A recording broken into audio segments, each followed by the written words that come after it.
The story which I'm about to tell you is an incredibly inspiring one, and tragically it's still largely unknown to the vast majority of the country. In fact, I only became aware of this story just over a month ago, and that's all the more shocking because I'm from Hull myself. I left Hull at about 14 years old and moved to Bradford because of my stepdad's job. I left Bradford when I was about 17 to join the Royal Navy, and after leaving the Navy I moved all over Britain, including Scotland and Wales, lived all over England until finally settling in the Midlands. So my accent has mutated over the years, but I'm a Hull lad, I can assure you of that.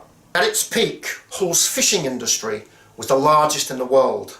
St Andrew's Dock was the largest fishing fleet in the world, 150 trawlers. It was an incredibly dangerous job. Thousands of men over the years lost their lives in incredibly dangerous conditions. Men would generally spend 3 weeks at sea and come back to shore for 3 days and then go straight back. Tragedy was a very common occurrence, and for the women of Hessle Road, the mothers, the sisters, the girlfriends and the wives, it was tragically something they got used to, something they expected, and something which periodically happened. And it did take a massive toll over the years on that very tightly knit community. So about a month ago I was looking on Hull the Good Old Days Facebook page, and somebody mentioned a documentary about Hull's triple trawler disaster in 1968 and recommended that people view it if they hadn't seen it. It's a BBC4 documentary. So I watched it. It blew me away. Incredible. The documentary itself is based on a book by Brian W. Leavery, Hull's Headscarf Revolutionaries, published in 2015. I watched the documentary first and then ordered the book, which is also an absolutely fantastic read.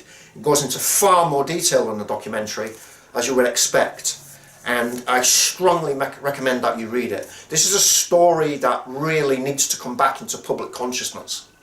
In 1968, 3 trawlers within a matter of 3 weeks sank in the Icelandic fishing grounds. The Kingston Peridot, the Ross Cleveland and the St Romanus, with the loss of 58 lives, some of them as young as 15 years old. You were supposed to be 16 before you went to sea as a trawlerman, but skippers would quite often turn a blind eye and let guys come on very young. The training was virtually non-existent for young decky learners, as they were called, and they'd be straight out into the Arctic seas. The conditions were terrible, the trawlers themselves were often substandard, and for years the unions had been trying to improve safety at sea, and they'd got not very far at all. It was an incredible shock, and the story got international coverage. It ripped apart the community of Hessle Road. And the women had had enough of tragedy, of loss, of grief. And one woman, Lillian Bilocca, decided enough was enough and decided to set up a petition. She set up a petition, went out onto the streets, and within a matter of days had 10,000 signatures in an area of 14,000 people. Over the subsequent weeks, virtually the entirety of Hull, some people estimate, signed that petition. An impromptu meeting was set up at Victoria Hall where 500 women from Hessle Road's fishing community turned up en masse. It's worth noting that this was a very strong matriarchy, a sisterhood, where there would have to be both mothers and fathers to the children because the guys were at sea virtually all of the time. After that impromptu meeting, they decided to march on the docks to confront the owners and demand an improvement in safety. Because of the international attention that the triple trawler tragedy itself had acquired, the media attention focused on those women immediately, and they made international headlines. After that mass meeting, 4 women, including Lillian Bilocca, were elected as a steering committee for the campaign. They went down to the docks and Lillian decided that she was going to refuse to let any ship leave the dock unless it had a full crew and a radio operator. And I'll have to be moved off that ship forcibly. I'll have to be carried off unless that ship's got a full crew with including the radio operator. Quite often radio operators weren't available, but the owners allowed the ships, the trawlers, to go to sea regardless. So she stood there on the docks and was shouting, "Have you got a full crew? Have you got a radio operator?"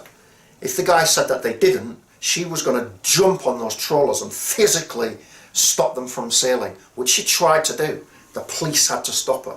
This was a normal working class community that decided enough was enough. They'd had enough of the trawler owners just concerned about profit and not giving a damn about the safety of their men. They decided that they were going to do something and they weren't going to rest until they got what they were demanding. They were dogged, they were strong, and they were determined, and they were successful. One of the other women on the steering group, Yvonne Blackenthorpe, forgive me if I've got the name wrong, who was a cabaret nightclub singer, but who'd lost her own father only 4 years earlier, wrote a fisherman's charter. Her knowledge and understanding of the industry and the technical details was incredible, and it was an incredibly well written piece going into decky learners, training, safety at sea, the need for beacons, what was wrong, what needed to be improved. So she wrote a fisherman's charter.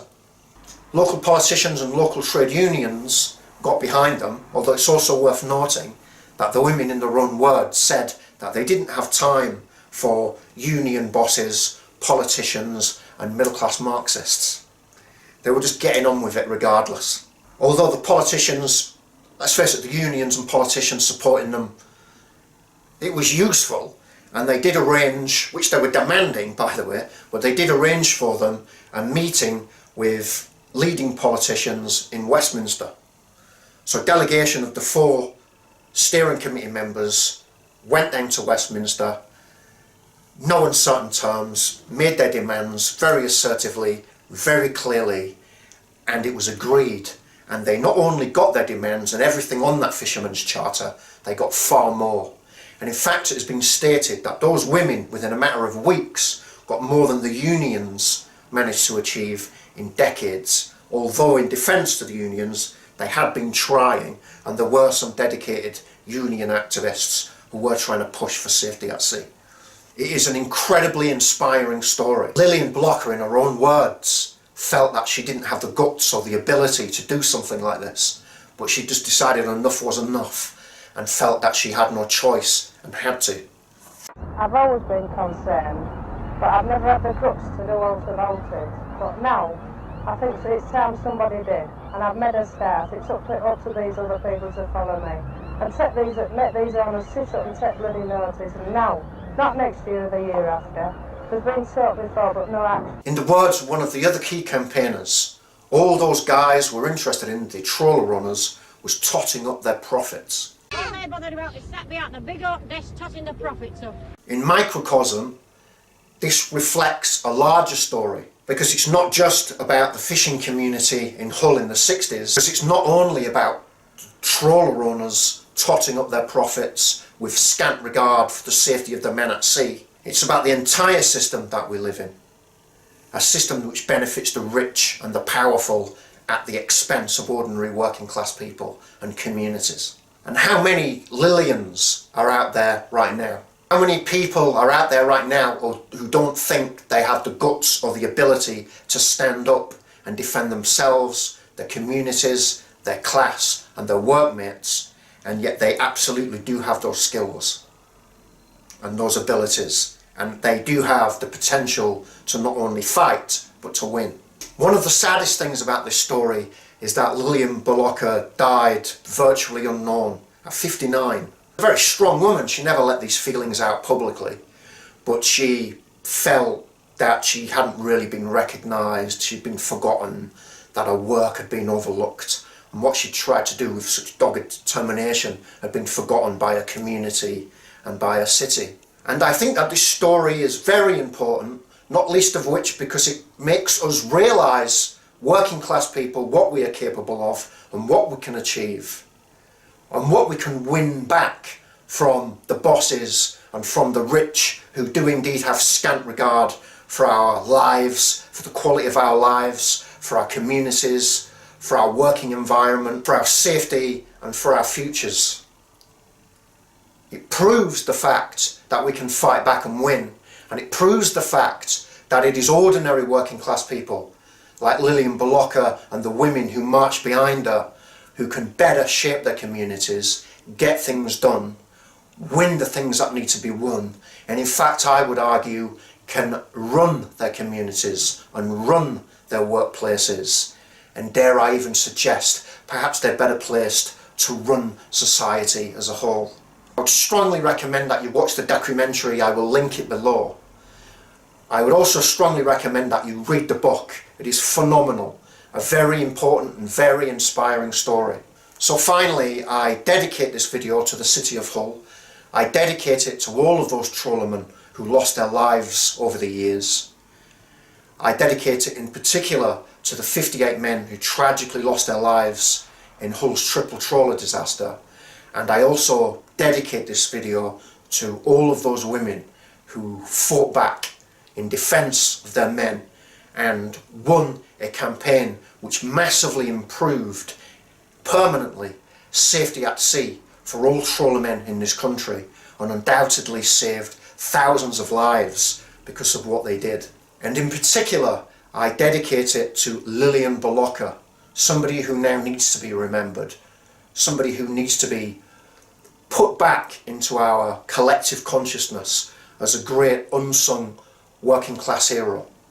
I thank Lillian Bilocca for what she did and the other women, because I now feel a connection to Hull and its history in a way that I haven't felt for a lot of years. And on a personal level, that means quite a lot to me. Please like the video, please comment below, and please share the video on your social media platforms. I think this is a story, it'd be good for my channel, of course it would be, but I believe that this is a story that needs to get out there and more people need to be aware of it. And if you feel inclined, please subscribe to my channel. I must go down to the seas again, to the vagrant gypsy life, to the gull's way and the whale's way, where the wind's like a whetted knife. And all I ask is a merry yarn from a laughing fellow rover, and quiet sleep and a sweet dream when the long trick's over.